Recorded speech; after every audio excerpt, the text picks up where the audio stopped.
Good afternoon. I'm welcome to this dissemination workshop. The title is EO4GEO Opportunities for Earth Observation and Geoinformation Skills Improvement. Just a brief introduction. My name is Luca Guerrieri. I'm working in ISPRA. I'm a geologist, but here I represent my institute that is in charge to organize this workshop, but of course there will be presentation for many partners of EO4GEO and not only. And so the objective of this workshop is basically to highlight how the current challenges in terms of skills and training in the domain of Earth observation and geographic information sector can be addressed using the tools and resources of EO4GEO. This project has developed several tools that are specifically aimed to this scope, to this objective. In this way, we have involved the several stakeholders from the sector of Earth observation and geographic information that have already applied these tools, and today they will show us some examples of real use cases where these instruments, these tools have been used and applied to solve concrete problems, especially in the field of upskilling of curricula. And not only, we'll have, as you saw, different applications in different situations. And in order to better, let's say, have a more interactive session, we have considered to launch some live polls with questions that will be specifically related to the previous talks. And so it will be very interesting to comment the results in real time. So we really ask you to interact with us by providing your answer in real time. So it will be really like a physical meeting. So I don't want to spend much time with this introduction because there are many very interesting relations. But before we start, I have some technical recommendations. The first will be to please mute your microphone. It's mandatory, otherwise, as you know, it's a mess. Second is please switch off your video. Only the authors, the speakers are allowed to mute on the microphone and switch on the video. And the other is to rename your profile. If you have the name of your daughter or your children, sometimes of some nickname, please rename to make easier the list of participants. That is very important for us for the project. Regarding questions, we have no time to have direct questions after each presentation. So there will be enough space at the end of the workshop. So please use the chat to type your question, and if it is addressed to a specific speaker, please say it. And then at the end, we will try to summarize all the questions, and we'll have a short debate all together. Last but not least, we have announced. I have to announce that there is an evaluation form that will be, I think, shared now has been already shared by Gabriele. It's very important to compile it because we want an immediate feedback about the workshop, and it's very important for us to have many answers to better understand in the next workshops in case recalibrate goal, targets, of formats, etc. So just to communicate that we have started to record this workshop, so I hope nobody has an objection, but all the speakers have already agreed that it's okay. So that's all from my side, and so I want to introduce the first speaker. The first speaker is Milva Carbonaro. She is from GSIC, that is the coordinator partner of the EO4GEO project. Milva will show us the EO4GEO approach. That is a unique approach that is specifically developed to skill needs in this domain, that is Earth observation and geographic information. Okay, Milva, the floor is yours, as we say. Yeah, thank you very much, Luca, for the introduction, and many thanks to ISPRA for having organized this interesting event. I'm now sharing my screen. Hope you can see it. Yes. Is it in presentation mode? Okay, good. So, welcome everybody to this EO4GEO Dissemination Seminar. As Lucas was mentioning just 2 seconds ago, here we should introduce the EO4GEO approach to skills needs in the Earth observation and geoinformation sector. The approach, which is, let's say, promoted by this project, I can give you some key figures at the very beginning. It is a 4 years project funded by the Erasmus Plus program. It started in January 2018, and it counts 25, let's say, contractual partners, let's call them like this. Plus more than 40 nowadays associated partners, but I'm proud to say that the number is constantly increasing because EO4GEO is an open alliance, and several organizations from academia, enterprises, network of networks also, so association, sectoral association in the space geoinformation field are joining. I am from GEO4GEO, which is the general coordinator of the project, but as you can see here, given the ambition of the project, we decided to apply the, let's say, a distributed approach to coordination. So, apart from GEO4GEO, we have Catholic University of Louvain, who has the role of scientific and technological coordination, and Professor Van der Broek at the end of this workshop will give us a wrap-up of the discussion. Then we have Paris-Ladron University of Salzburg as education and training coordinator, and Climate Kick is in charge for coordinating the activities more related to the exploitation and sustainability in the long term of the project approach. Very important to say, this project was funded under a specific schema promoted for the first time in 2017, which is the blueprint for sectoral cooperation on skills. So under this schema, for that specific call of Erasmus Plus, only a few projects were selected, each one directly addressing a specific, let's say, ecosystem. So you can consider that EO4GEO is the project selected to represent the Earth observation and geoinformation sector for, let's say, the development of skills in Europe.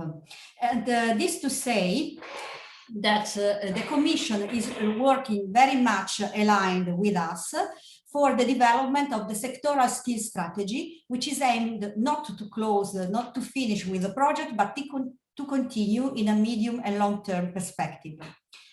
What we did at first was, of course, to gather the so-called skills intelligence, so to, let's say, collect information on the current skills needs in the space geoinformation sector, and also on the skills provided by the training and the education providers nowadays. Also trying to understand which are the, let's say, the trends which can guide the future occupational profiles in our field. All this put the basis for the development, for the drafting of the sectoral skills strategy in the space geoinformation sector, where, as you can see, we defined already our vision and our mission. So the vision, as you can see here, is to foster the growth of the European Earth observation and geoinformation sector, ensuring a workforce with the right skills in the right place at the right time.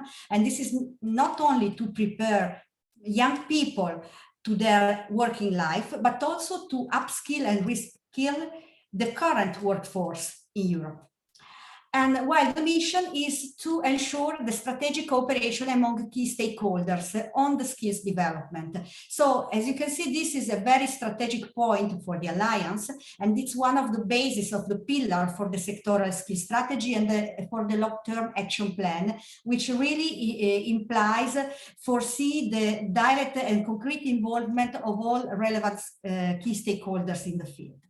But the question here is how we implement this strategy. Well, we are doing this already with a set of interconnected activities that you can find listed here, and which are already in a quite mature level of development, but which will not be the only one to be, let's say, put forward in a long-term perspective after the end of the project. So in a long-term perspective from the EO4GEO Alliance point of view. Firstly, we developed an ontology-based body of knowledge, which were not, let's say, developed from scratch. It's based on the previous work of previous projects where, let's say, mainly the geographical information body of knowledge were developed, but now with the help of more than 200 experts, this body of knowledge is being, let's say, expanded to include also concepts related to the Earth observation and Copernicus. The body of knowledge is in EO4GEO a kind of common vocabulary. We speak the same language thanks to the body of knowledge. And it is, let's say, the pivotal element around which all other results of the project are being put in place. First of all, sorry, can you mute your microphone? I don't know who is, but there is some background noise. Simone, Lorenzo, maybe? Sorry. And so I was saying, we developed, as also Luca mentioned earlier, a set of innovative tools which are book-based. I am not going into details because my colleague later on will do it, but just to name a few, you can, for instance, design a curricula or a learning path in general, or even describe an occupational profile or a job offer using the tools developed within EO4GEO, which use all the body of knowledge, concepts and related skills. Then we also developed a series of curricula and related training modules which can be directly usable in the context of Copernicus and other relevant programs. These training modules, these curricula or learning paths have been, let's say, designed in order to match in some way the skills needed that we had identified at the first stage of the project, and which have been also, let's say, described in specific occupational profiles. So you can imagine that these learning paths developed within EO4GEO are meant to prepare people to, let's say, perform the task foreseen for specific occupational profiles, let's say, and so to possess the skills needed to perform those tasks. Then, of course, we didn't stop here, but we also want to test our methodology and the designed learning paths and training modules.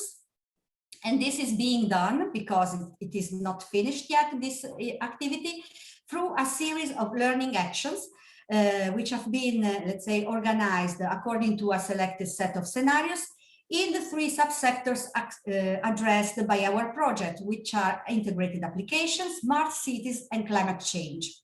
You can find all this information on our project website. I will show you later on. And please stay tuned, because really you still have the opportunity to enroll in one of these training actions and so get more into the deep of certain topics. As I was mentioning, finally, all these activities are not meant to stay as they are, but are meant to be further sustained and developed. And also other activities can be foreseen to really sustain the sectoral skill strategy in the future. All this will be, let's say, specified, is being already specified in a long-term action plan, which will be endorsed by the relevant key stakeholders in a final conference that we will organize, we hope in presence or at least in a hybrid mode in Brussels in May 2022. So stay tuned also to know more about this. Here in the subsequent slide, you can see, let's say, a graphical, a visual representation on how the different activities that I illustrated you before, just before, are interconnected. And on this slide in particular, I wanted to insist on the fact that all the material, all the results of EO4GEO are reusable and extensible. Anybody can, let's say, start from the available tools, from the body of knowledge, from the training material which has been adapted or developed as new, and up on top of that, develop its own solution, starting from what has been made available by EO4GEO. So how this match with the future? As I was mentioning, everything must, let's say, must be directed towards medium and long-term activities, which are being, let's say, described in a long-term action plan, and which are based on what has been already identified as main goals within the sectoral skill strategy of the project. As you can see here, according to the 8 roles, the 8 goals that, to name but a few, but as you can see, they are really meant to have an active commitment and engagement by the different key stakeholders, not only, let's say, at the users level, but also at the political level. And all this in order to, let's say, reinforce the cooperation among stakeholders, in order to further go on in developing innovative content, in developing a new curricula, support users for the uptake of Copernicus data and services, for instance. And of course, to develop skills and also trying to penetrate other sectors and applications. So based on the 8 goals, 5 strategic objectives that you can read here have been identified, and operational objectives for a total of 15 also have been described on top of them. And the current work of the Alliance is to define, to identify for each operational objective concrete actions and activities to be performed to really implement the sectoral skill strategy. And of course, also indicators, key performance indicator, target value, everything of this will be defined, is going to be defined. And for this, as I was mentioning, the active involvement of all stakeholders is needed. The partners of the project, not only them will be involved, also all the associated partners. That's why it is important to get engaged with EO4GEO and possibly to become associated partner, because you will for sure have the possibility to have your say in the development of the sectoral skill strategy in the space geoinformation sector. This will be developed according to a quadruple helix model. So, as mentioning, we will not only involve public authorities, representative from research and academy, representative from businesses, but also the society at large, with the involvement also of citizens. So, Your question, of course, could be now, how can my organization get involved? Well, I already mentioned some of the ways. For sure, please don't hesitate to connect and ask to become associated partner of EO4GEO. As I was mentioning, again, there is a strong commitment by the Commission in supporting the development of skills strategy in the space geoinformation sector. All this will go also in the direction of supporting at European level a large-scale partnership within the Pact for Skills, which recently launched, not so recently, already November 2020, but by DG GROW. And in this framework, our ambition is to become, to put the basis to become the reference partnership for the space geoinformation sector. So the involvement of all stakeholders is crucial, and you can start also as a concrete action to test and implement the tools in your organizations, as according to the example that my colleagues will showcase in a few minutes. You can provide a training and upskilling solution to your staff or to your students, starting from the learning path and the training material prepared by EO4GEO. And as I was mentioning, become an associated partner. But you can also subscribe to the newsletter, be part of the network of experts implementing the body of knowledge, participate in the mobility program, offering internship or promote or having your students, let's say, accept one of the offers already available on our portal.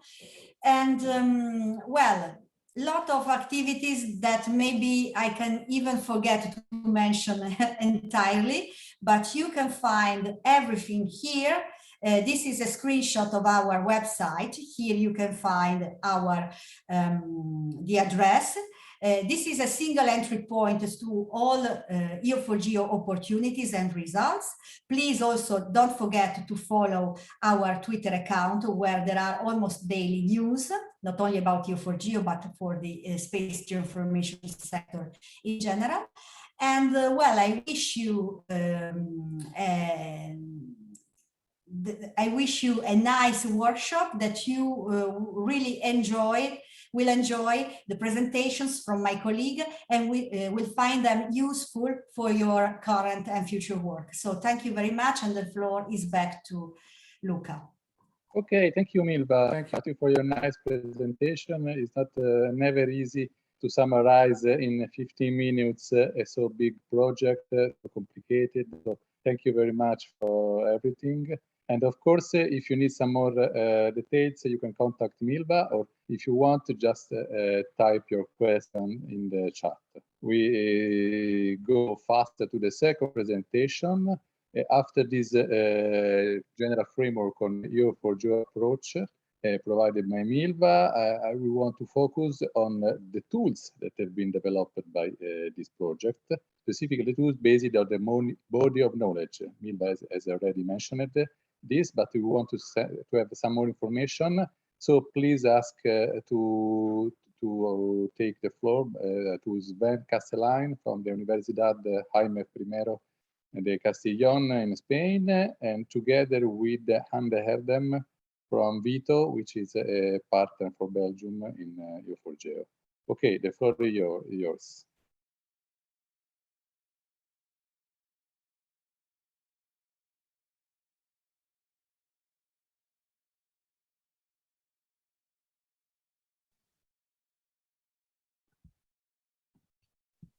We don't hear you, Sven. Okay, hello? Yes, perfect.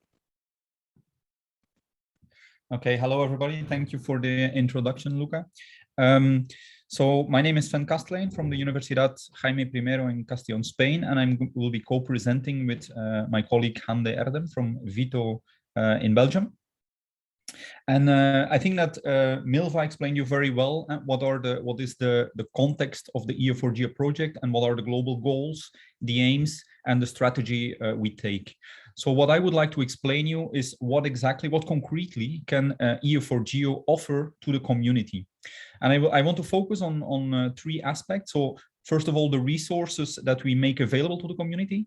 Second, the tools that we developed or that we adopted within the EO4GEO project and which are there to use.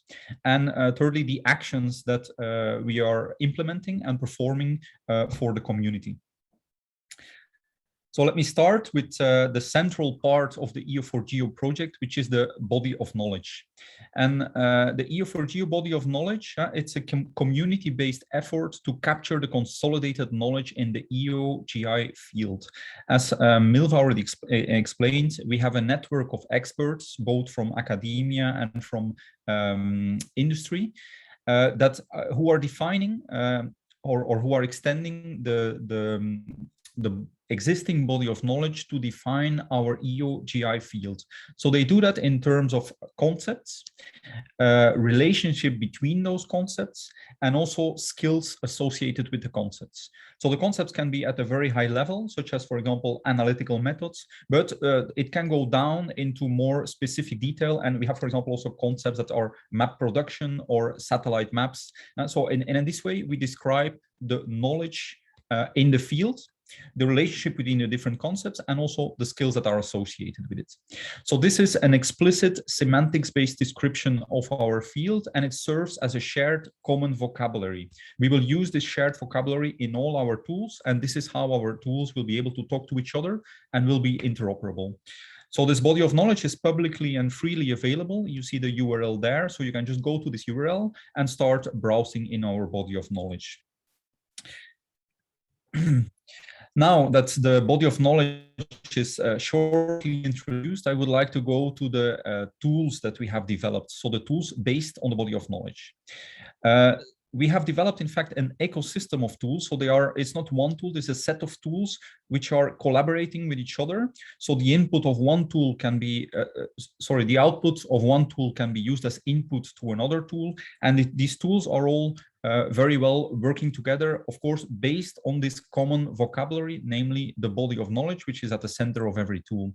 So you see there in the figure that at the center is the body of knowledge. We have some tools to work with the body of knowledge, which I will not explain here, but then we have some end user tools, which I think are useful for the community and which I will explain in a little bit more detail. We also developed an EO4GEO platform. And this is the way that we make the body of knowledge available. So it's available as a website. You can just go there to browse the body of knowledge. But we are also offering this platform for developers and for people that want to programmatically link to our body of knowledge. So we are using the linked data principles for those that know about semantic web and linked data. So this basically allows you to point to our body of knowledge and also to link to our body of knowledge and, for example, to link your own knowledge with our body of knowledge. The API, on the other hand, makes the body of knowledge programmatically available. So that means that everybody is able to develop their own tools based on our body of knowledge. And in fact, our tools, which I will explain next, are all based on this API and on this EO4GEO platform. Now, the first tool that I would like to explain to you is the occupational profile tool. And the occupational profile tool allows to describe a prototypical profile in the EO/GI field. So it is grounded in the body of knowledge, just as all the other tools, and it captures the knowledge that a certain occupational profile possesses and the skills that is needed. So you see that in the picture there. So the knowledge is represented as concepts of our body of knowledge. So the different colors refer to different knowledge areas, and you see a distribution of the knowledge that is needed for this occupational profile on the right side of the picture. And then the skills are also originating from the body of knowledge, and they are associated with the concept, so with the knowledge that this occupational profile requires.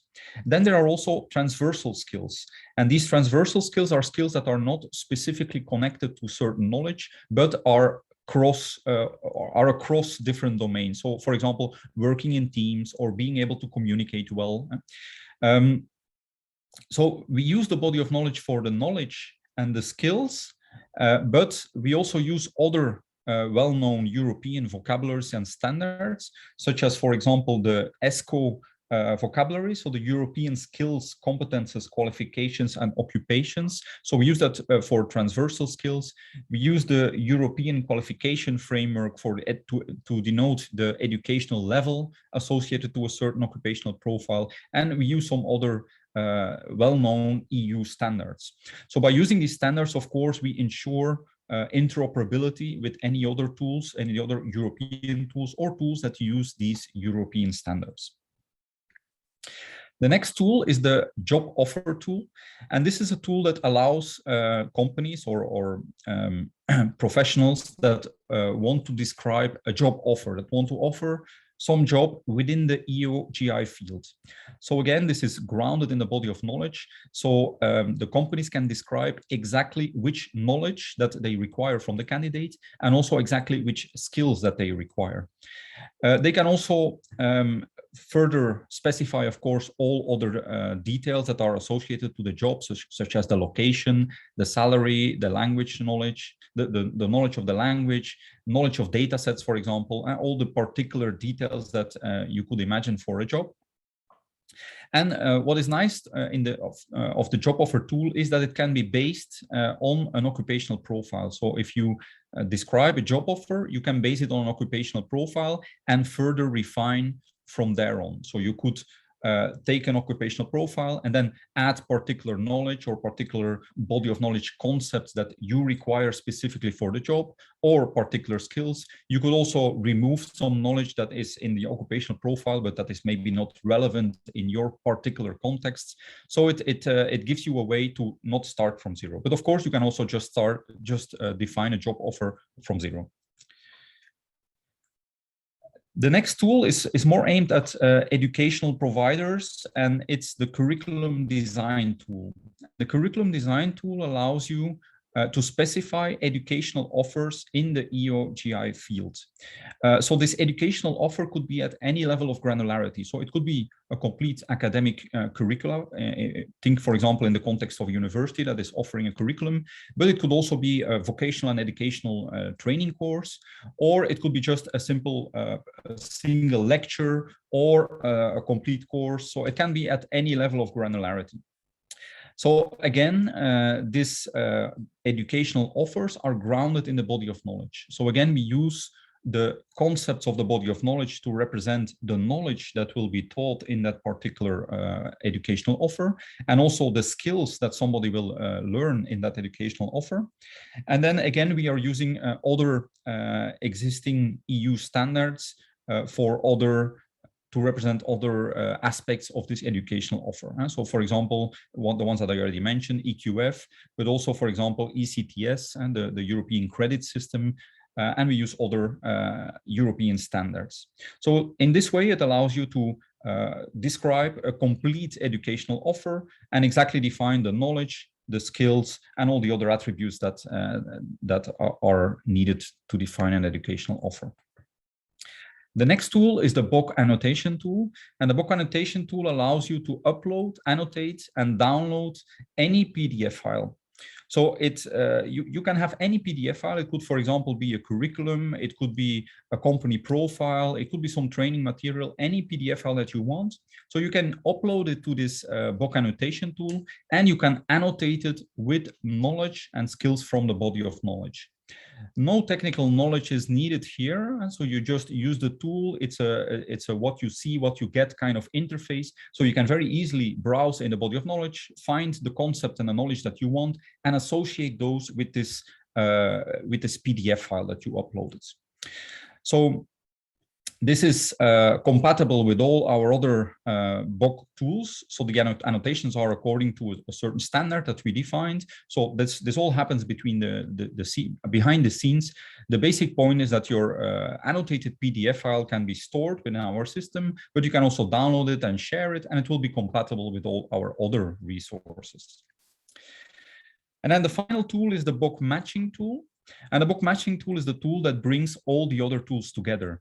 And so it allows to compare any two BOK resources. So BOK resources are any of the resources that were created with the other tools. So it could, for example, be a job offer, or it could be a curriculum, or it could be a VET course, or it could be an annotated PDF file. So it allows you to compare any of these two combination of two resources, such resources. So this allows you, of course, to compare how similar or how different the knowledge and the skills in those two resources are. And for example, this could be useful in many cases. So you could, for example, compare a job offer with a curriculum, or you could compare a CV of a candidate with a job offer. We will see examples of that later on.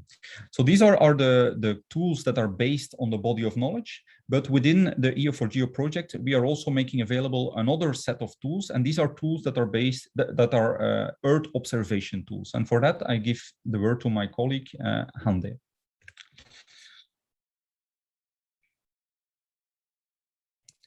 Hande, you are muted.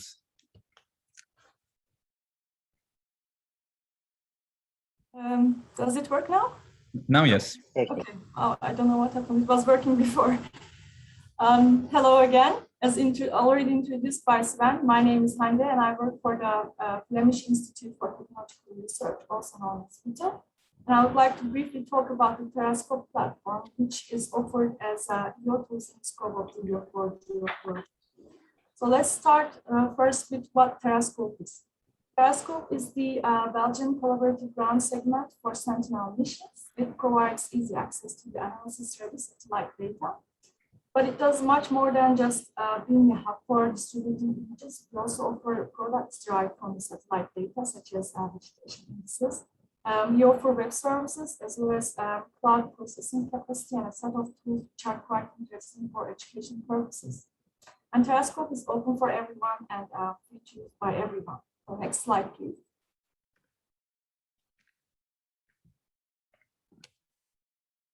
Periscope platform has many tools, and depending on your use case, you can utilize the Periscope viewer or the BMTS web services, our product catalog, Jupyter notebooks, virtual machines, or open as service.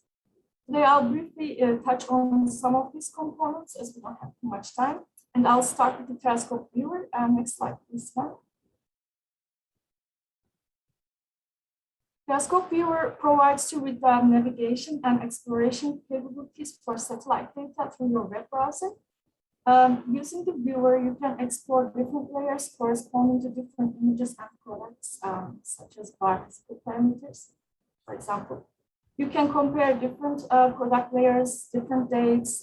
You can create time lapses, look for trends through time series for a given area of interest. And if you wish, you can also download the data. So Periscope viewer is perfect for people that are not super technical, but still wants to explore the satellite imagery or drive products. The next component is the virtual machines.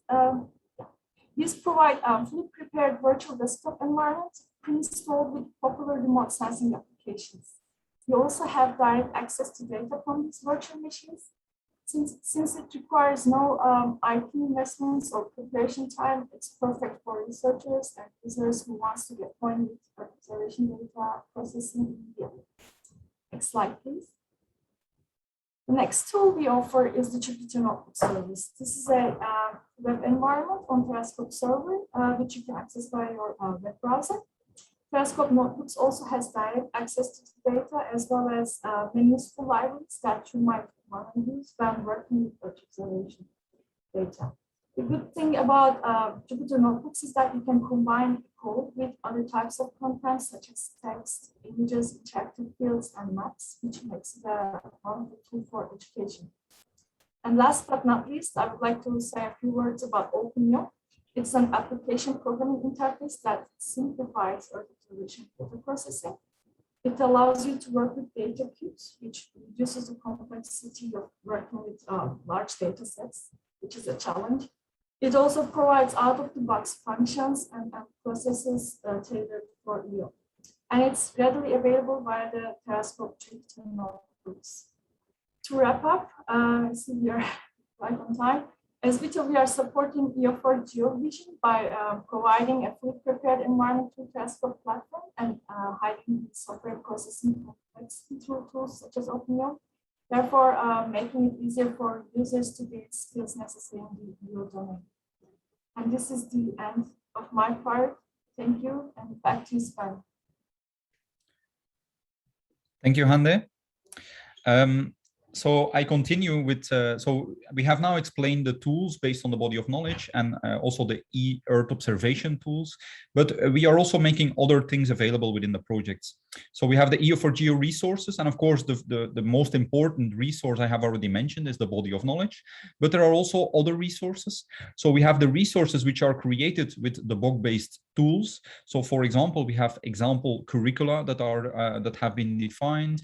We have identified as the project, we have identified occupational profiles, which are also available to the community.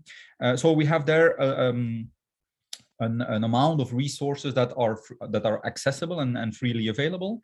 And of course, we have also training materials which are created within the EO4GEO project.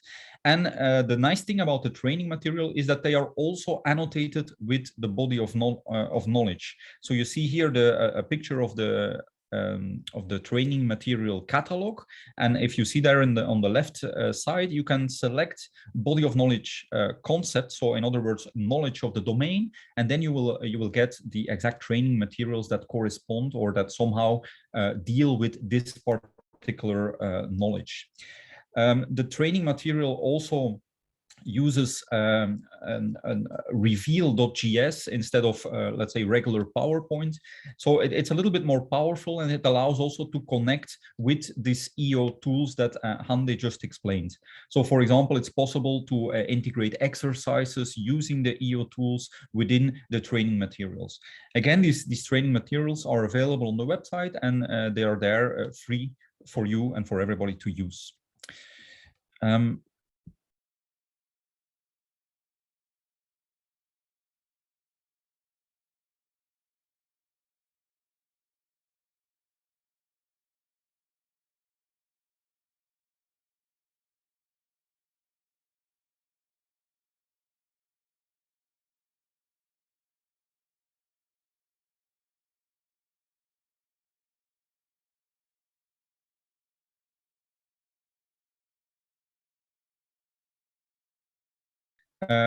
Basically take two different forms. So they can be project work offers, or they can be internship offers. So we offer internships in all over Europe for students to have an external semester and to get to acquire the skills that maybe in their own institution they cannot, and the same for work on projects. Then next in this workshop, to conclude, so I have explained to you the different tools that were developed or made available to the EO4GEO project, also the resources that we developed and that are available to the community, and the actions that we perform also for the benefit of the community. And in the next part of the workshop, you are going to see 3 different cases in which these tools are used, and the resources are being explained, and the actions are being explained. So we have, for example, Barbara Hoffer, who will explain you how these EO4GEO resources have been applied into an academic summer school. So for example, she used the curriculum design tool to structure the training offer, and also she has used different various of the Earth observation tools. Then we have Valerio Tramutoli, who will explain you how the training material has been used during a summer school. Also, he used the curriculum design tool to create the general structure of the summer school. He has annotated training material, which is available in the catalog, etc. And finally, we will hear from Giacomo Martirano, and he will explain how in a company, in a micro company in this case, the BOK related tools can be used to find skilled, rightly skilled workforce for his company.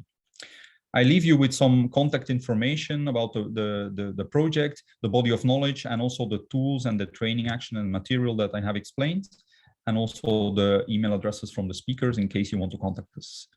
Thank you. Thank you, Sven. Thank you, Hande.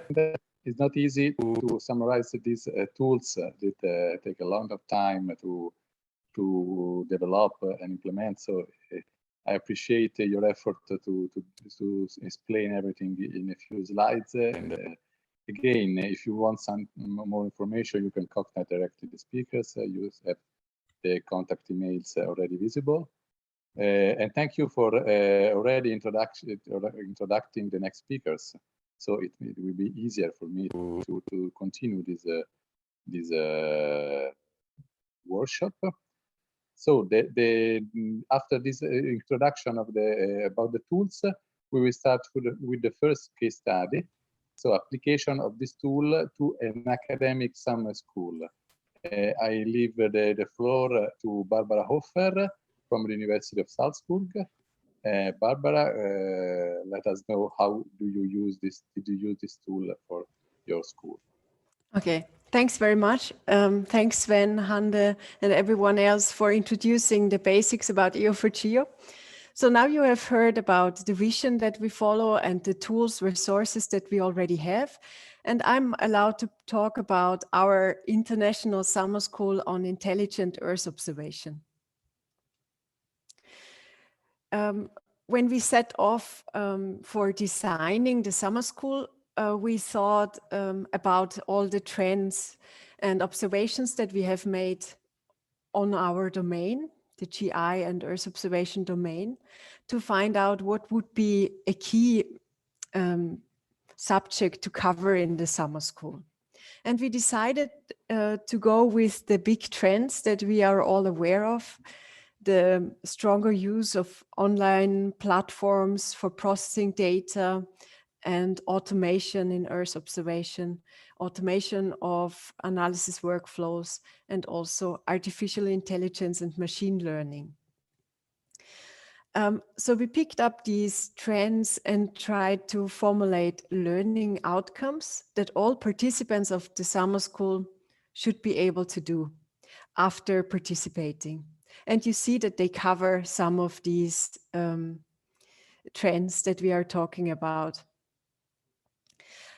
And also, just for you to note, there was, of course, also a learning outcome related to transversal skills that Sven also mentioned, because teamwork was going to be an important element in the summer school.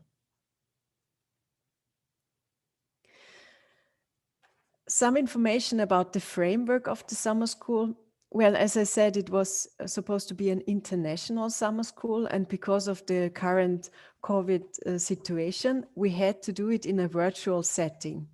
And this virtual setting is quite a challenge for a summer school. Well, usually summer schools last a week or 10 days. People come together, put their heads together, work on solutions jointly. But we didn't have this opportunity. So what we did was to expand the duration of the summer school, and it lasted 4 weeks. But there were different types of inputs over the 4 weeks. I'm going to talk about that in a moment. And we also wanted to have a good mix of participants in the summer school. So we looked out for students, master students, and also PhD students, but also young professionals who are already working and are interested to learn some new skills for the job they are doing. And in the end, after a lengthy selection process, we ended up with 20 participants with a very international background. I think they were from 14 different countries. And as you could see in the learning outcomes, we really wanted our participants to have some hands-on experience during the summer school, and we emphasized problem-based learning during the summer school. It should be more than just lectures and then maybe doing some exercises. They should get enough food for thought for posing a problem and then finding solutions to it. And the overall results were presented at a conference, the ISDE 12 conference, which happened to take place at the University of Salzburg in the beginning of July. So we could use this as a platform for sharing our results. So I don't need to talk a lot about the resources and tools. The emphasis was on reusing the training materials that we had developed earlier. And you will see that the summer school was really a team effort, and we tried to bring together people who had prepared training material in an earlier stage of the project and bring it into use in the summer school. And of course, the tools. And maybe the most important set of tools that we were using are the Earth observation related tools like Periscope, as Hande presented us. So the special setting of the summer school in this virtual mode, the duration of 4 weeks also required a well thought through didactic concept. And that's what we came up with. We started off with phase 1, introducing applications. So this is where we really invited experts on different thematic applications from our group to present a topic and also related problems and questions that could be solved with Earth observation. So we wanted to have these highlight presentations that might spark ideas in the participants' minds. In phase 2, we wanted to make sure that all participants have a common understanding of the basic concepts and skills, the basic workflow, key aspects they have to do to know about when they work with Earth observation data. So this phase 2 was the phase where they received quite a lot of input. And in phase number 3, which was the longest one and lasted 2 weeks, our participants were already split into teams, and they had chosen a topic they wanted to work on. And this was the phase where they really had to get organized, arrange some time, arrange tasks, and work on the solutions. It was a requirement that they use Jupyter notebooks and the Periscope platform or another virtual processing platform for their solutions. So this was a requirement that we set, and this is what they had to accomplish in this third phase. Yeah, this is also reflected in the curriculum design tool, just to indicate here, but I will not go into detail on this representation. What did we have in phase number 1? You can see that we had representatives talking about the thematic application area of atmosphere and CO2 budgets, in particular, climate change in the context of land surface temperature, urban heat. In the thematic application land, we had an example of garden monitoring, and we had an expert on radar remote sensing talking about the use of radar remote sensing in the case of emergency. So in the phase 1, which lasted for the first week, they got this highlight introductions to the thematic applications and particular examples and problems out of that. And at the end of the week, we asked them to formulate a topic that they would be interested in, and we did a joint group formation workshop where we kind of tried to match interests and bring participants together to work on particular topics. And you see 2 groups chose climate change as an overall topic, 1 group chose emergency, and 2 chose land as a thematic application of their project they wanted to work on during the summer school. As I said, in phase number 2, there was a lot of input.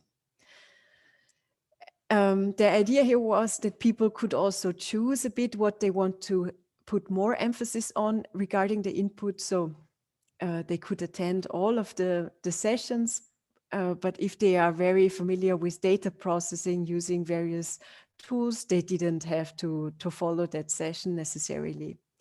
The idea was that in the end, all different concepts and skills are represented in the teams that had been formed. And you can again see that we emphasized some topics that we also had formulated in the learning outcomes with a certain emphasis. And we wanted to really equip our participants with the knowledge on that. And in this phase, the training material that had been prepared in EO4GEO was used by quite a lot of the people doing the presentations.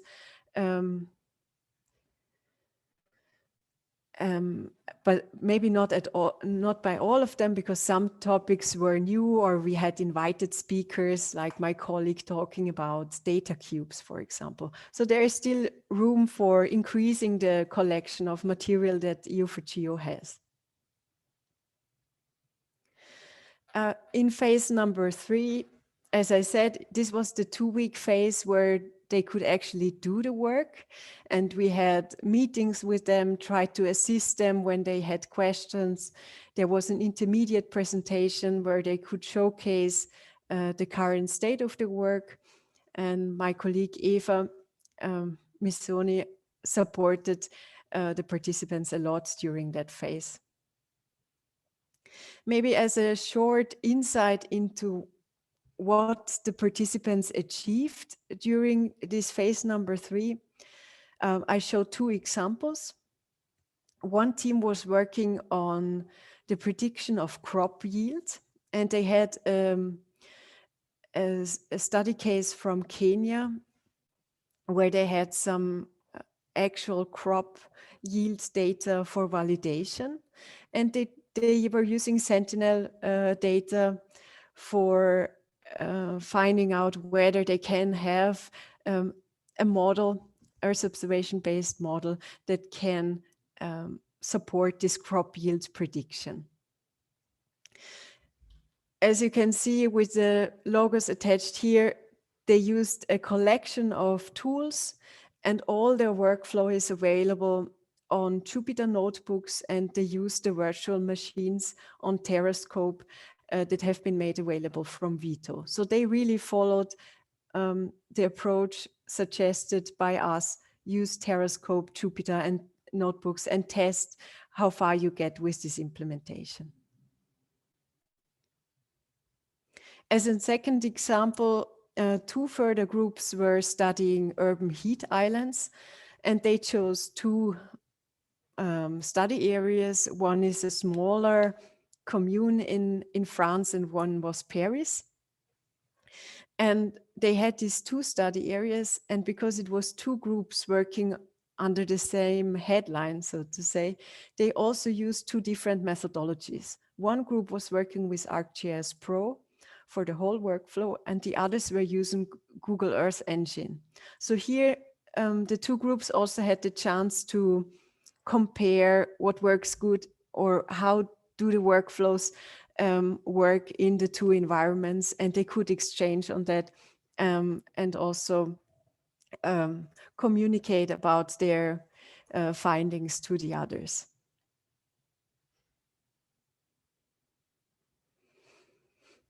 So when you set off to designing a summer school, and then there is a summer school that lasts 4 weeks, you have 20 people involved.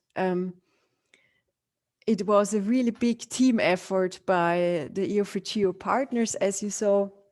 It's also interesting what the participants think about this whole event. And the evaluation was done in different ways. Our partner Grid Warsaw supported us with that. So we also had a questionnaire, more formalized feedback, but we also had such a interactive board solution for the more qualitative feedback of the participants. And when you maybe take, well, it's quite difficult to read, but some of them found that there was too little time for doing too much, and that's a problem that we all know. So maybe the requirements were quite high from our side, but in our opinion, the participants all performed very well. They also said that in some contexts it would have been good to learn more about, but especially when you see Jupyter notebooks, Python listed, I mean, that's also skills that require a lot of practicing. But overall, there was a lot of positive feedback. It was positively received by the participants. They also appreciated the work in the international teams, and some of them even said that they would like to continue the cooperations that they had during the summer school, which is of course a really nice outcome of such a virtual summer school, which, as you know, is very different than meeting in one place and spending time together. Then this bonding is much easier. So overall, from our side, we were more than happy with the evaluation results that we got. There is room for improvement as always, but the didactic concept that we used, this three-phase design, worked well. And also, I think that the use of the EO tools that are offered in EO4GEO and the training material has been proven as working out for such a summer school. So that was my report, and with that I hand back to Luca. Thank you very much. Thank you, Barbara. Thank you. Really very nice to see that these tools developed in the EO4GEO have been helpful for your summer school. So it was a challenge, but we are win this challenge. So the target has been achieved. Thanks for explaining this in a few minutes. We are a bit late, so I cannot have time for questions now, but we have some time at the end. So please remain in the workshop. Yes. And now it's time for the first, let's say, interactive session. We are going to launch the first poll. In this first poll, we will ask you two very simple questions, and you have three possible answers. So we kindly ask you to answer very quickly because you have no time, and select what is the best answer for you. The first will be what type of training do you require in your organization? And the possible answer are the training online or a package specifically focused for newcomers onboarding, or summer schools or winter schools, as said by Barbara. The second question will be focused on which topics are of particular interest for you for staying up to date in this field. So what are the topics? For example, the development of tools, or do you want to more focus on use cases and best practices, or to have some more focus on additional job opportunities? It's very important to have this, to collect your answers, because we can also continue to with this process based also on what are the needs. So it's very important to have your feedback. So please, Paula, share the polls, and we have some seconds for answering. Yes, I think everybody are seeing these questions. So please.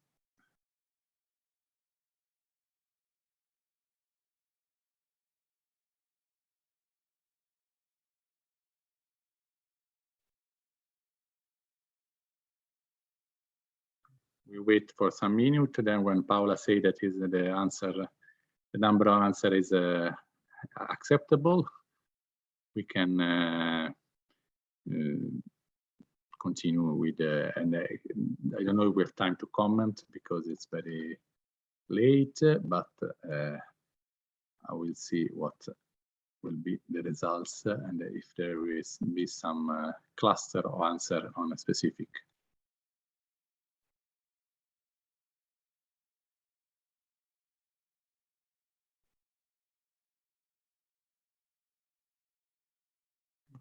Wait for us, sorry.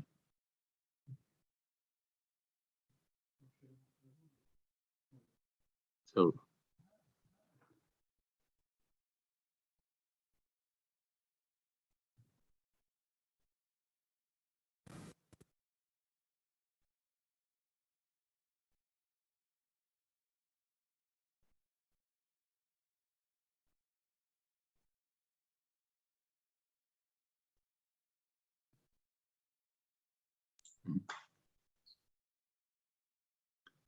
Yes, I see Tommaso has an answer in the chat, so please answer also in the poll.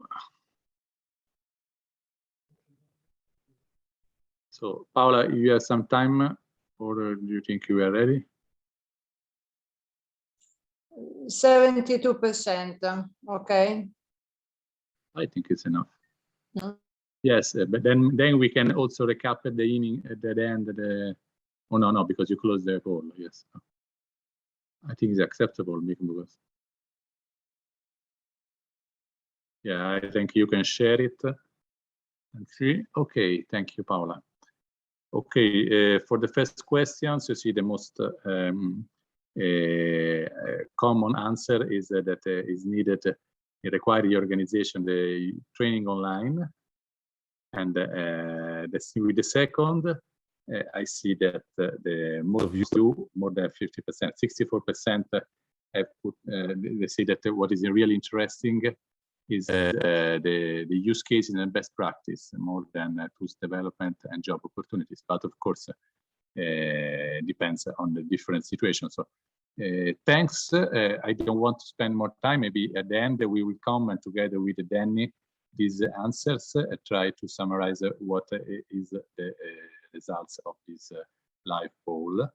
And I give now the microphone, the phone, to Valerio Tramutoli. Valerio is a professor at the University of Basilicata.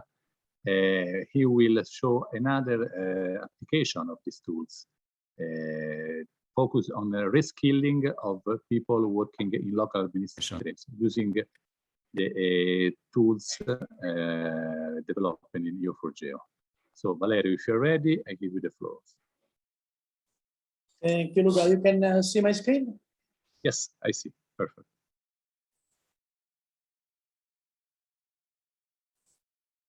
Trying to go in. It's okay. We're still. Okay, thank you for the invitation. So my presentation will deal with the second example of the activity of training that we did in the framework of the EO4GEO project. And this kind of action was devoted to a particular audience, that was the people working in the local regional administration, which is also the people which very frequently is the people which decide if or not our solution will be implemented or not into the public administration. So some starting points. So the lack of specific training and education curricula in the devoted to the Earth observation application development is still lacking at the European level. So we have a very fragmented offer of courses in Europe, covering all the spectrum of the required knowledge, but we don't have a single place where the full chain of the knowledge required from the design of the satellite mission up to the development of a specific application can be learned. And sometimes you know that application should, even if it is not always the case, drive the choice of technologies, the choice of specific missions. This has been recognized as one of the main limitations of the Copernicus user uptake in particular in Europe, and is also the reason of several initiatives in this field that Commission put in place, like the Copernicus Academies and the Copernicus Race Network and so on. It is very important that to remember that local public administration could be the potentially the main final user of our application. And this potentially it's very much distant from the real actual operational use of EO solution in the public administration. So we have a problem. So we proposed this summer school for local regional administration workforce in University of Basilicata in the framework of EO4GEO for several, having several objectives together, not too much. The first one, the scope of the school was not the usual supermarket of possible application or fantastic application of the EO technologies, but was to give to this stuff the basic. So the basic means the fundamentals, so not generic information, but the fundamental knowledge required to at least evaluate and promote the use of the obesity solution in their institution. The second purpose was to obviously to test the added value of the EO4GEO tools and resources, to also to try to understand if in the body of knowledge something was missing, but also to evaluate the value of what we have done in terms of body of knowledge, but also in terms of training material and so on during the time of the EO4GEO project. But also we tried to use this occasion to establish a direct link between people which is working in public administration that in principle should be the final user of Copernicus solution, for instance, and also students that we are educating in our university, students which are attending our course on satellite remote sensing for environment, for instance, that in principle could meet in the future as a provider of solution, but also as professional working as colleague of people that were invited to participate to our school. This kind of initiative is an actual challenge because, you know, it's quite difficult to have people from the public administration available to participate in this kind of school. As Barbara mentioned before, it is much more easy to invite them in a nice place, maybe on the beach for a week or 10 days, and have a full time dedicated to the school and having also the resources. But it was not the case. And usually these people has not much time to dedicate to this, and also the administration not easily give them the permission to do this if there is not a real motivation. And also the background of these people are usually technicians working in the public administration have some background in basic science, but this background is not the same for all the participants. And also an occasional problem was the pandemic period that obliged us to imagine some different way to offer this summer school. So we have the problem to condense in a short time an information that had to be not trivial, in order to encourage people, to commit people to participate with motivation to this summer school. We didn't make any public call. So we interact with the public administration, with selected administration, the main potential user of Copernicus applications, to ask them to send us people, selected people. So people that also, in their opinion, was much more motivated, young and old people, curious people in general. The course was reduced in 3.5 days in local language, taking into account that also the English language or the foreign language is not so diffuse in the public administration, at least not now. And also the fact that the people which are responsible in this administration very frequently are not very young people. The pandemic obliged us to offer the course in a mixed form, so we had someone in presence, someone remotely connected. All the lessons were video registered. All the material of the course, that means the slides, but also the insights that we suggested, were provided well before the start of the course. I spoke before about the additional goal of this course, to establish a contact between people studying, but also developing solution in our university, and potential user outside this system. So, but to do this, before the start of the summer school, we invited the responsible of this institution that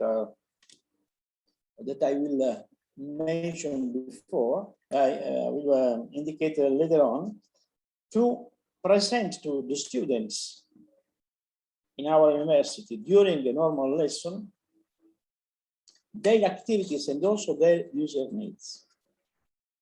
This was the director, the scientific director of the regional agency of Basilicata for the environmental protection, so the regional part of the ISPRA, if you want, no, which is the national institution. And he came there to my students, explaining their activity and also asking for some help in some specific issue. He was speaking particularly of coastal retreatment, was speaking on quality of water and air and so on.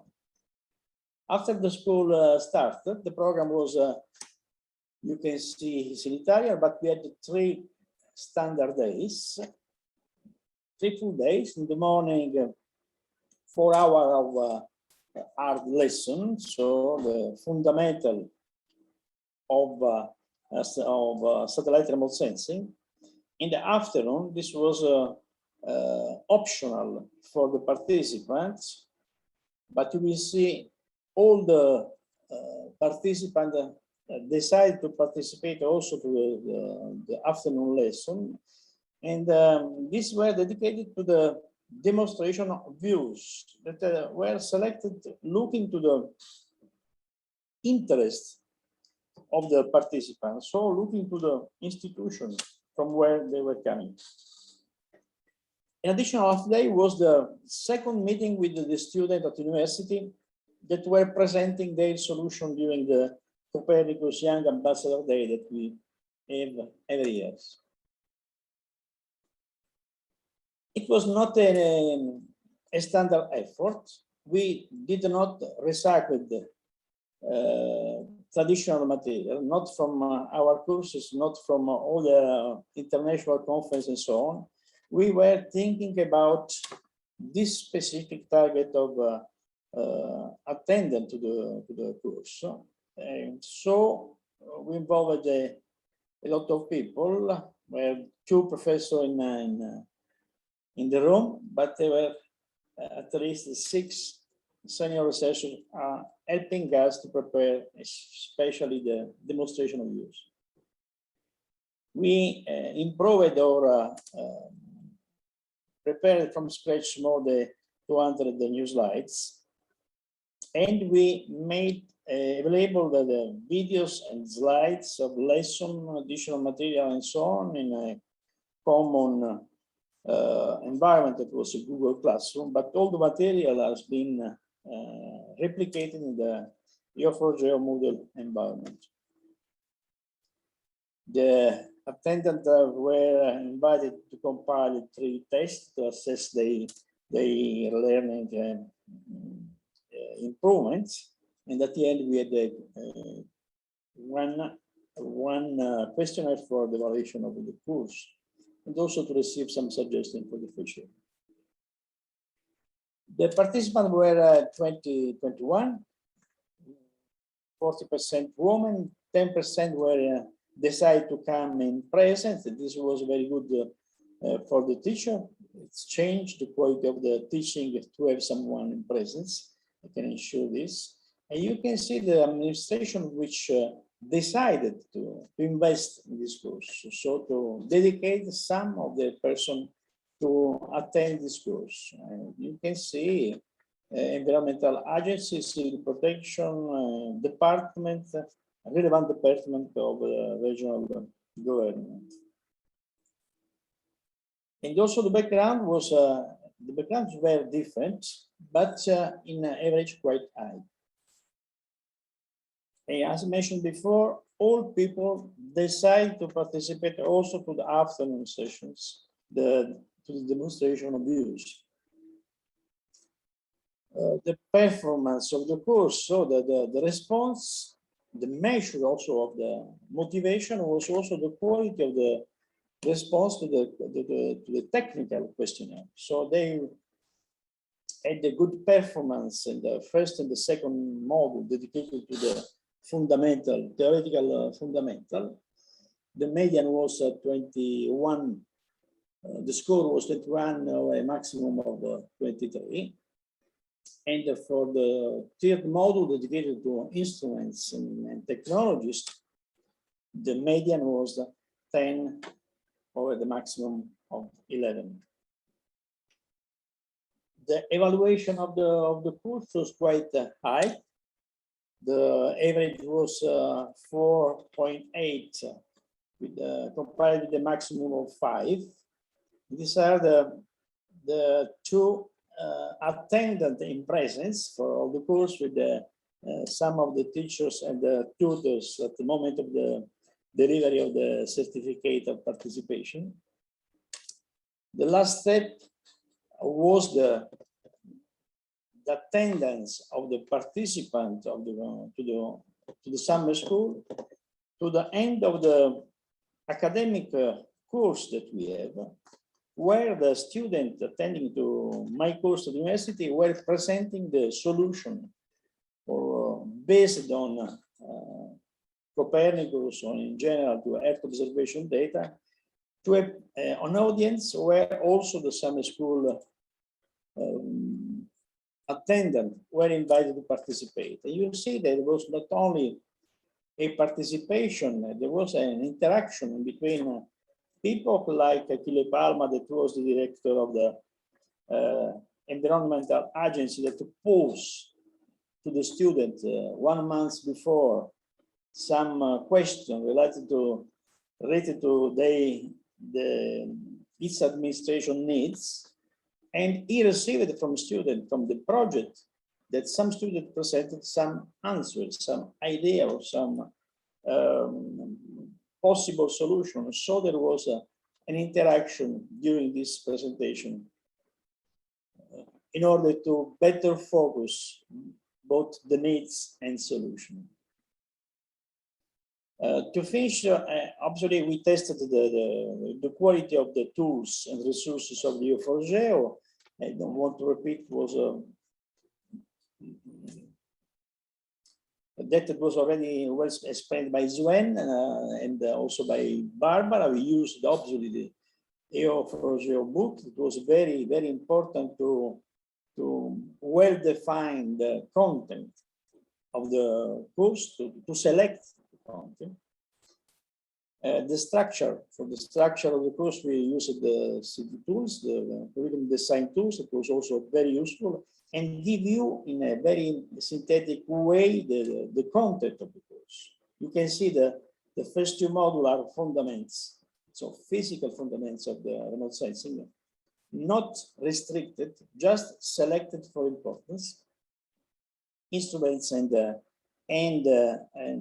technology. And you can see that the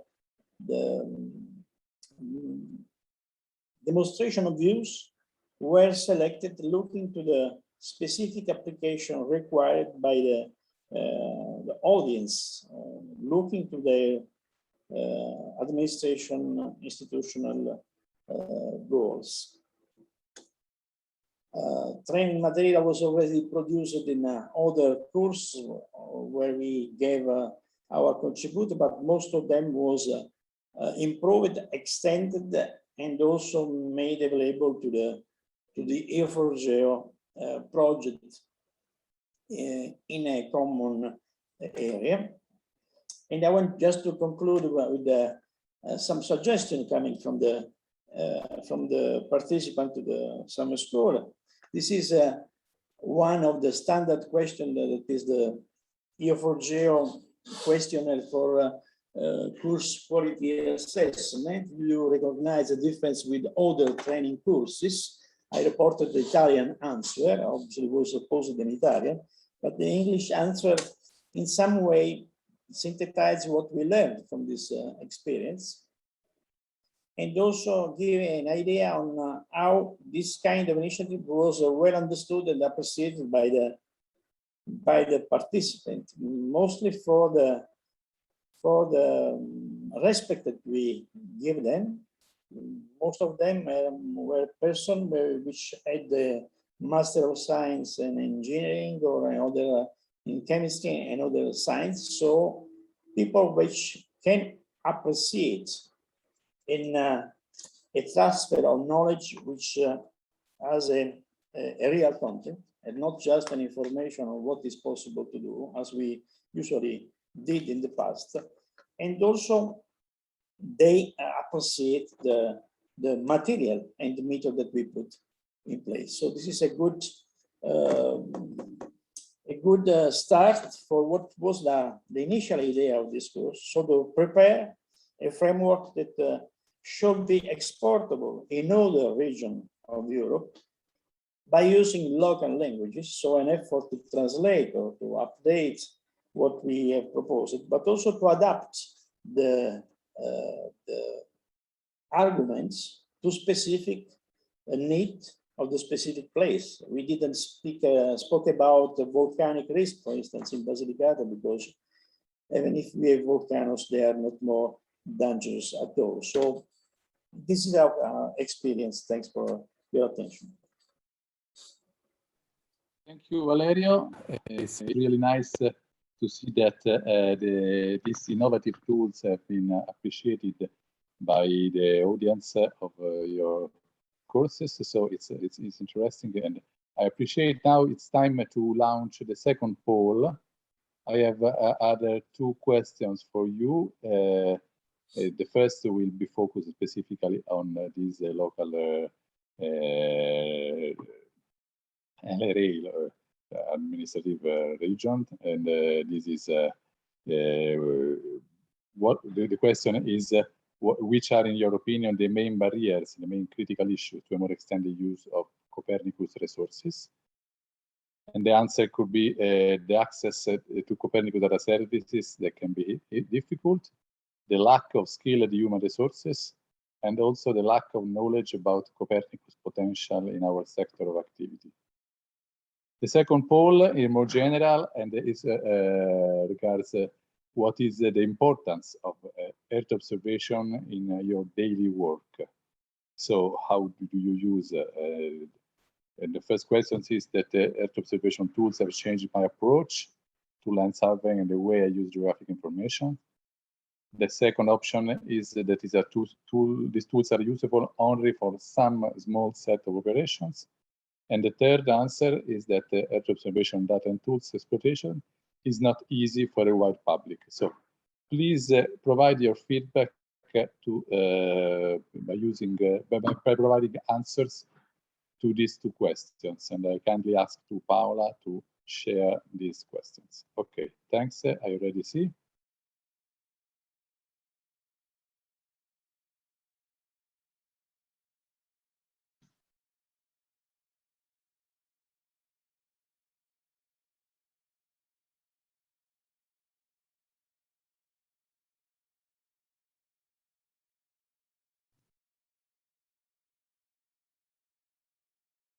Again, some seconds to wait that everybody that are following this workshop will be able to provide the answers.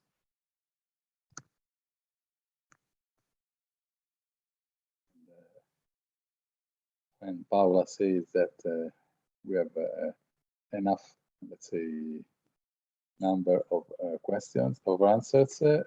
Please let us know. Just a second. You're ready? Just a second. Yes, yes, no problem.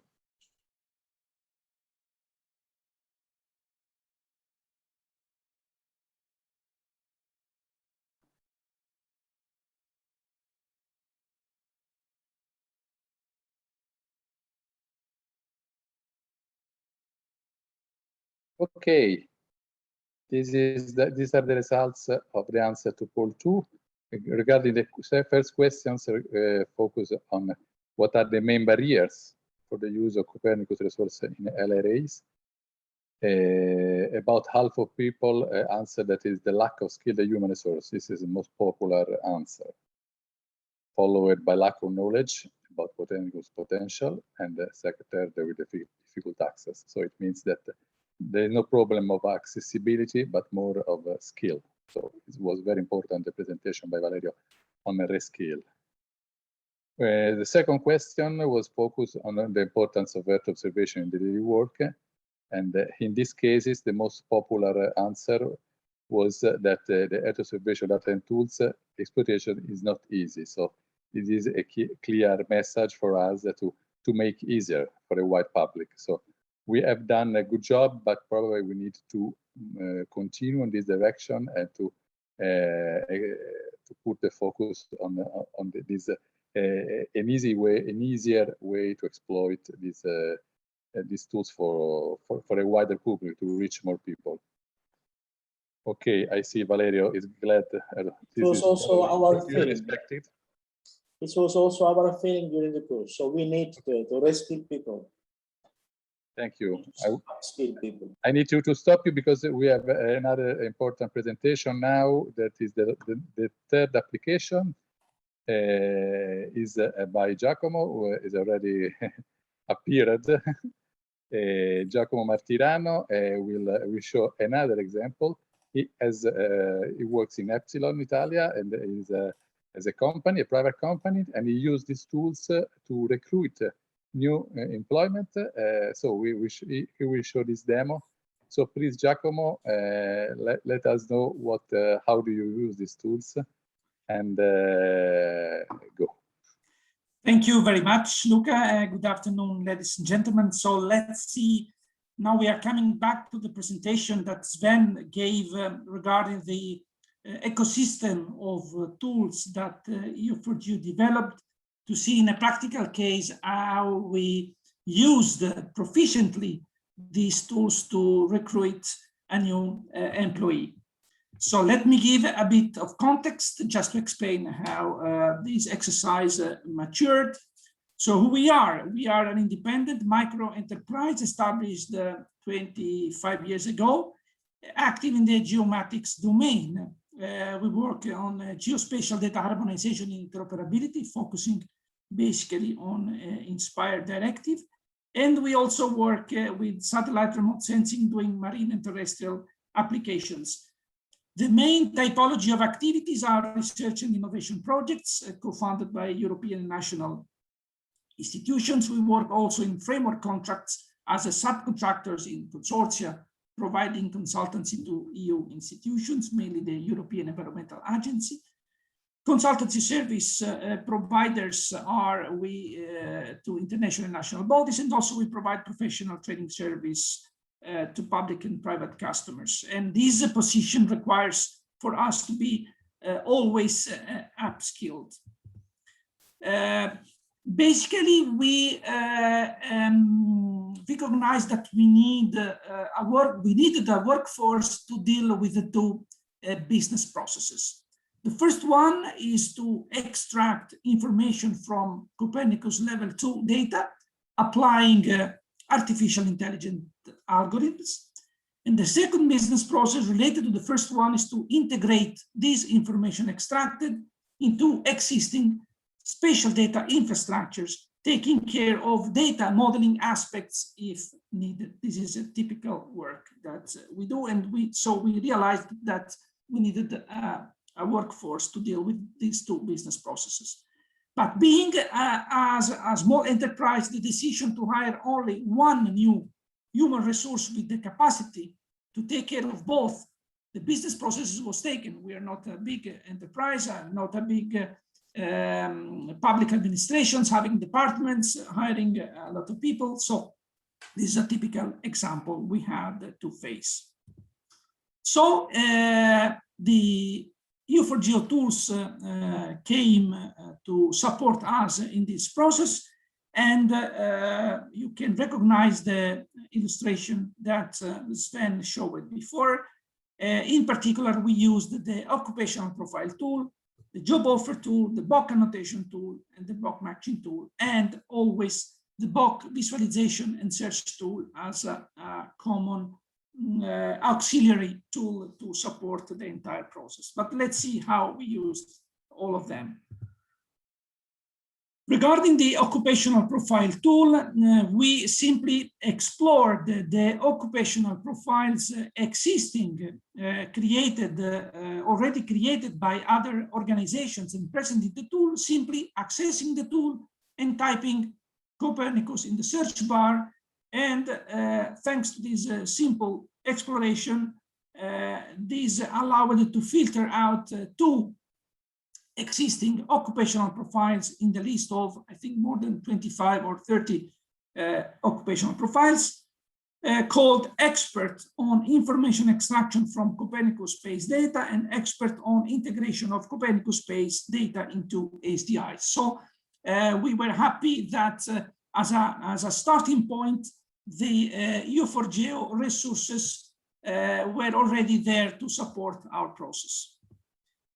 And entering a bit more into details, looking into the first, diving into the first occupational profile expert on information extraction from Copernicus space data, the tool offered as a completely anonymous user here to see how the tool allows to structure the information needed for our process. You can see here the knowledge in terms of knowledge areas taken from the BOK, the related hard skills, but also the soft skills taken basically from ESCO vocabulary associated to this occupational profile together with the definition and other information. But in order to enter to make a step further, using the BOK visualization tool, but also simply clicking on one of the knowledge areas present in the occupational profile, we had the opportunity to better see how this occupational profile was dealing with one, for instance, of the knowledge area, in which in this case is data mining.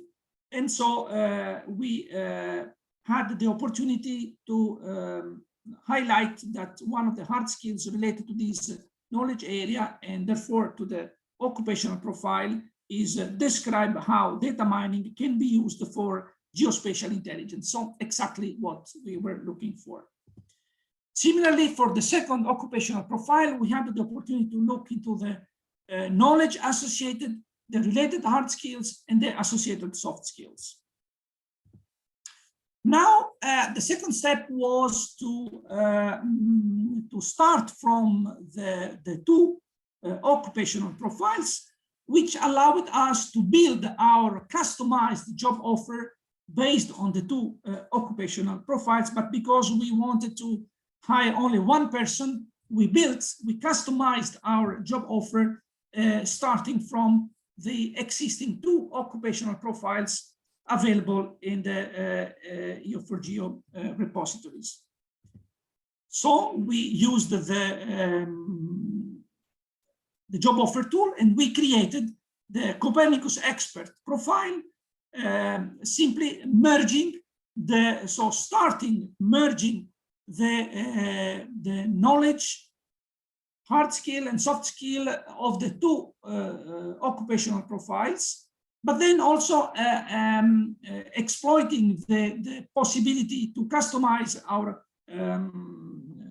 job offer, because we added additional knowledge, in this case, data modeling, storage, and exploitation as an additional knowledge area present in the body of knowledge, which was not present in neither of the two occupational profiles. So we added this related to the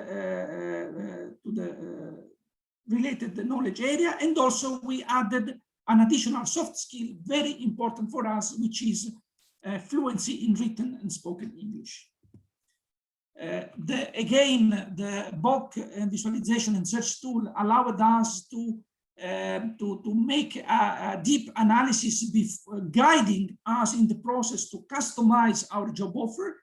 And here we can see that for this data modeling, storage, and exploitation knowledge area available in the BOK, we learned that the associated hard skill is model geospatial data.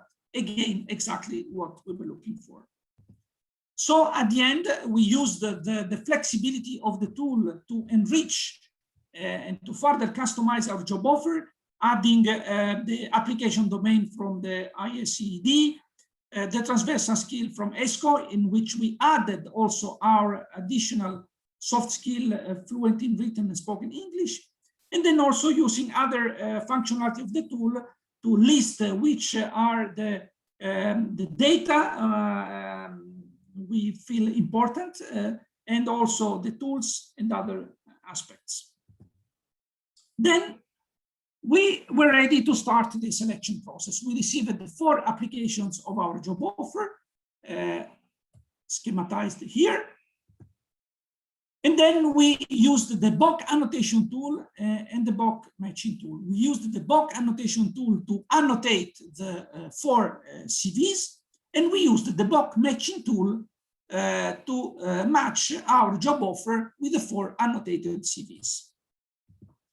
The process of annotating the CV with the BOK annotation tool was not, let's say, immediately straightforward, but at the end, the investment made in spending time to make this annotation was very useful for the final selection. So looking at the Europass CV, we added, we listed using the BOK annotation tool, which are the knowledge areas associated with the skills presented by the candidate.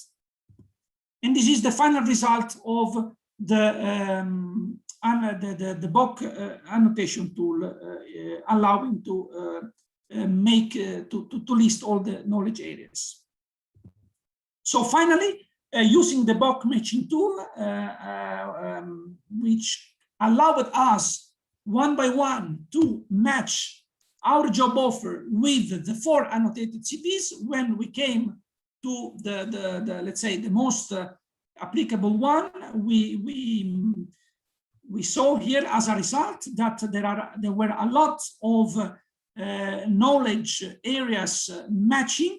Therefore, we decided to hire the selected candidate, and then we used also. It still is because the process is still continuing. Very useful to see which were the different. They are called the differing concepts. So meaning which are the knowledge areas present in our job offer, not covered by the candidate CV in this case, and this is still a very powerful guide for us to fill in the knowledge gaps using, of course, EO4GEO training actions as a first attempt. So thank you very much for your attention, and I hope that you had the opportunity to see how the tools were very pragmatically useful for the use case that we presented. Thank you. Okay, thank you, Giacomo. Very interesting. So you are trying to demonstrate that these tools are helpful also for recruitment of people in a private company. So now to see that you're being very convincing, we launched the next poll that is specifically focused to see the feedback. If the audience has been convinced, because the first question will be do you think that the private sector may benefit of these tools for the proper classification of applicants? You say yes or not. And the second will be, how do you assess the potential usefulness of these tools to find new resources? So very useful, quite useful, not useful. So it's just a test to see that all of the people are convinced that these tools can be used also in this case. And thank you, Giacomo, again. And please, Paola, share the poll.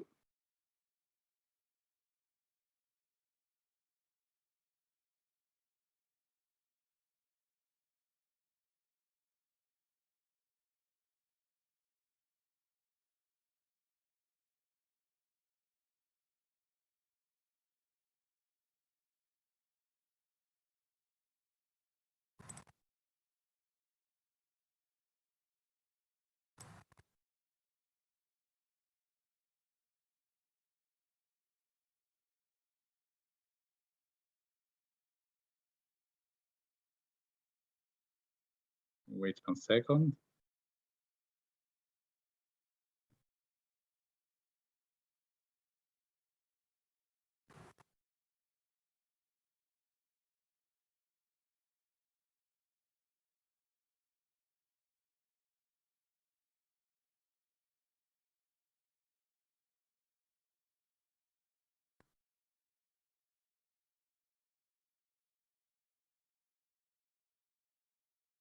Okay, Paola, when you're ready, let us know.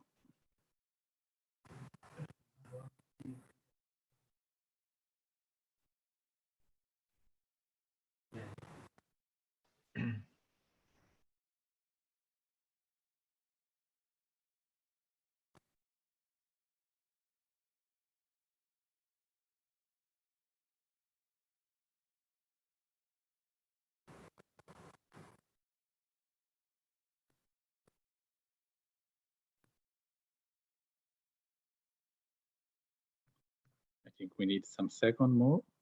And here are the results. Okay, the first was really, how do you say, total majority, unanimity. I don't know, 100% for yes. So all the people, they all see that this is these tools are very helpful for the proper classification of applicants. And the second, okay, half and half. Nobody say that are not useful at all, but for somebody is very useful, for someone else is quite useful, but I think it's quite successful. So the feedback is positive, in my opinion. So now we have finished the talks, but we are not finished yet the seminar, the workshop, because this is now the moment to start for questions to anyone if there are some specific or general. So please use the chat tool to type your questions, and I'll try to moderate and to forward to someone.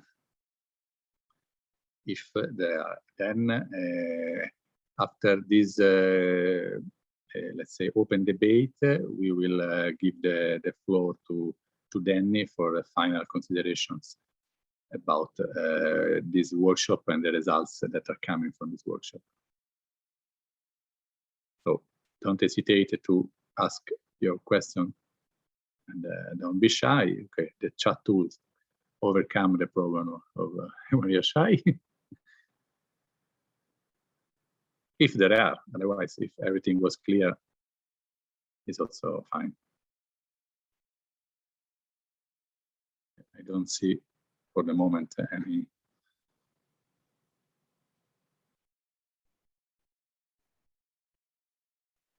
Okay, I see one question from Mauro Lucarini, which is the impact of EO4GEO in filling the gap between offer and uptake or Earth observation data and service.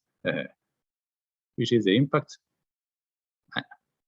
You mean the level of impact? So who want to answer? I don't. Probably I'm not the first, the best. Sorry? From the academy, yes. Someone who can answer? Danny? Okay. I introduce Danny. Well, I can try. Yes, it's interesting. Present yourself. Okay, I'm Danny van den Broeke. I'm from KU Leuven, and I'm the scientific and technical coordinator of EO4GEO. In fact, it's one of the ambitions, or it was one of the ambitions of EO4GEO, to have this impact to improve or to help improving uptake of Copernicus data and services, but of course focusing on skills development, because that is, or well, we can see from the polls that this is still an issue, that it is not so easy to use the data, the service, the DIAs, etc. So it means that we need skills development continuously. We need to offer additional examples, cases, and also basic training for people to allow that. So I think currently it is very difficult to assess whether EO4GEO as a project already has this impact. I think we certainly help to also promote the fact that Copernicus data are there, services can be used through all these training initiatives and activities, but also by having a real portfolio of cases in different sub areas such as climate change, smart cities, etc. So this can be used, and this will certainly influence towards a broader public that there is a rich infrastructure out there, a rich portfolio of services and data. So in that sense, I'm sure we have an impact, but maybe it's an indirect impact that is easy to attribute to particular activities of EO4GEO, but at least EO4GEO has done a lot of activities and is still doing activities that help in doing so. So it's not a one-on-one relationship, certainly not, and it's not only EO4GEO, but I think we currently we try to contribute to this offer, also hopefully also the offer by universities, by companies that offer vocational training and others. So I think this is gradually evolving and growing. I don't know if that answers completely, and it's certainly not a just yes answer and a very clear answer in the sense that it's a huge impact for the time being, but let's say we start contributing and building this impact. But maybe others have other opinions or ideas. Please go ahead. If I can just add just a short comment on this, I think that the new frontier is to start from the high school, from the school, because most of the things that we teach at the university and both on GIS and on Earth observation can be offered to the new generation of very smart young people. And this will increase the population since knowledge about this potential, because to leave just to the academy, to the universities, this role is not enough. Mm-hmm. We need to have a general background, a general basic knowledge about this concept. This will help also to increase the demand when these people becomes responsible of a private company, of administration and so on. They will have this strong background on this potential, and this will change probably the market. This is my opinion. Mm-hmm. Yeah, I agree. Okay, some reaction to the statements by Danny and Valerio. Someone else will say something.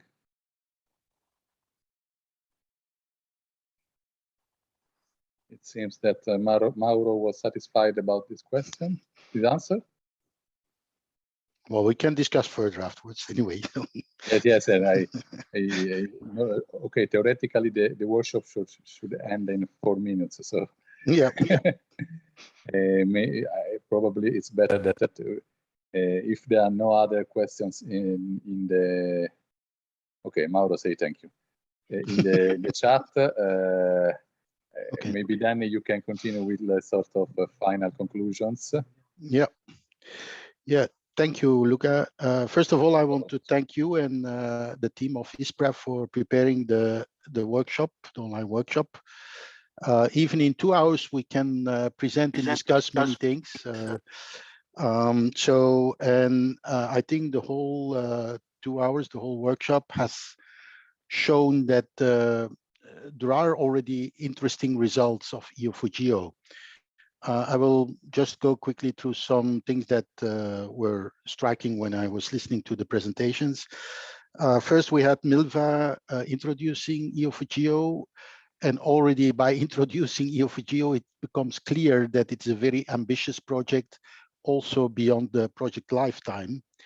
And still many things are on the plate during the project, but also after the projects. Very important message from Milva was, I think, that it's we are an open alliance. So it's a call to join the alliance, and we see that many companies, universities, and associations are joining or joined already, but we see almost every day interest from different stakeholders. Then we had the introduction to the tool, because the focus of the workshop was more on the usage of the tools, but it was introduced by Sven and Hande on, in fact, showing that it's not about one system that everyone should use in the same way, but rather an ecosystem of tools based on and using a body of knowledge where we organized the knowledge area, but where we also put the different skills related to them, etc. So this description of the domain of Earth observation and geospatial is quite important.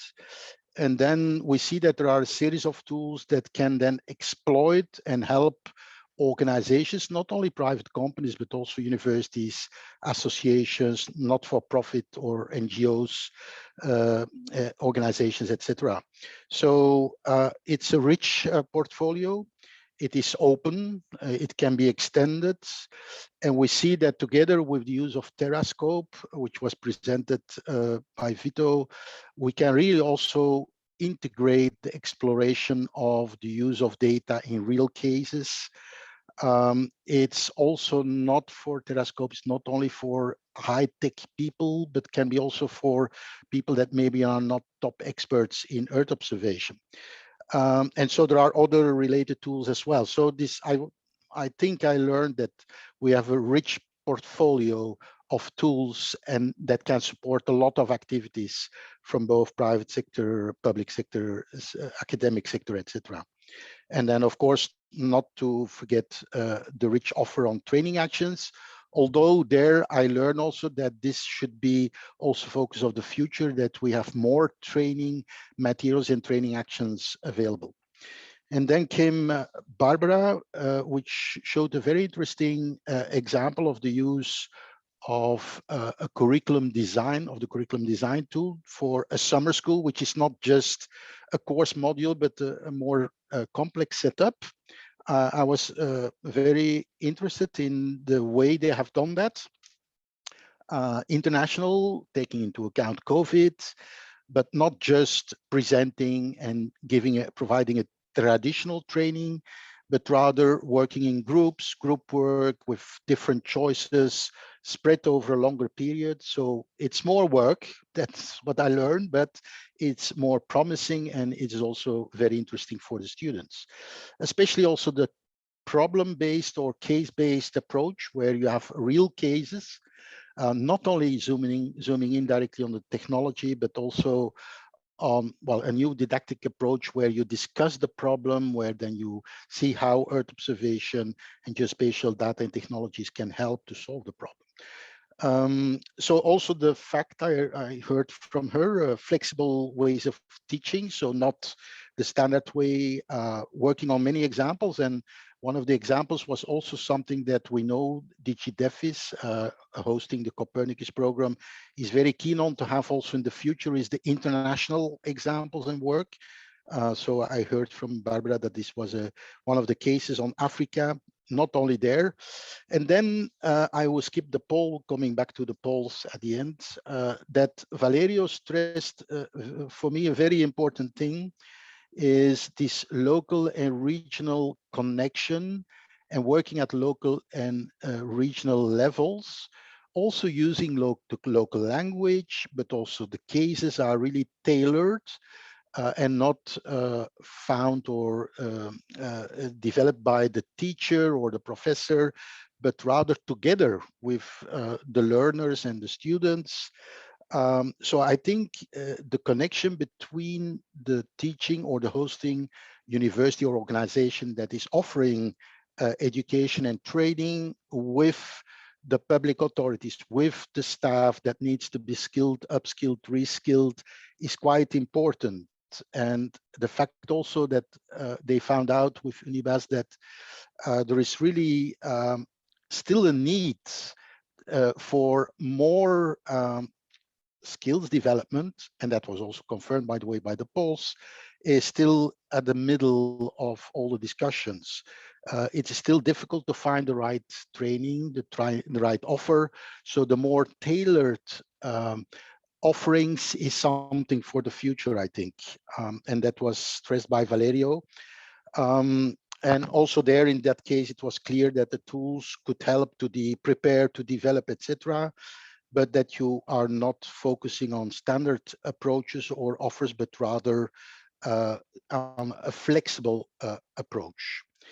And then we jump to the presentation of Giacomo, who gave a real, not live maybe, but it was captured very well in the presentation, how it can help companies to really use the different tools together when you have, for example, a job offer.